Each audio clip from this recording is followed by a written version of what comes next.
ফেরেনি? না মা, এখনো সময় ফেরেনি, কিন্তু রাত হয়ে গেছে, অনেকবার ফোন করছি, ফোনটা সুইচ অফ বলছে। আবার ফোন করো। ঠিক আছে। রাত 11টা বাজে, ও এখনো ফিরলো না কেন?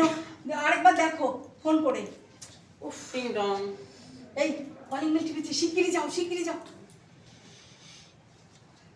তুমি এত রাত করলে? তুমি জানো আমি আর মা কত চিন্তা করছিলাম তোমাকে নিয়ে। সমীর, এটা ঠিক হয়নি।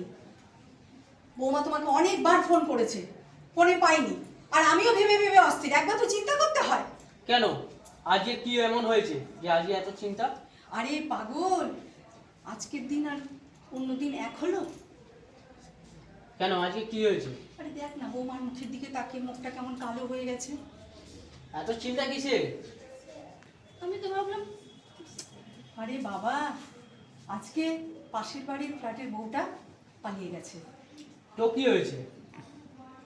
আমি তো ভাবলাম পাশের বাড়ির বৌদির সাথে তুমি পালিয়ে গেছো। ও বাবা, তুমিও পারো এত সন্দেহ করতে। হলো না একটি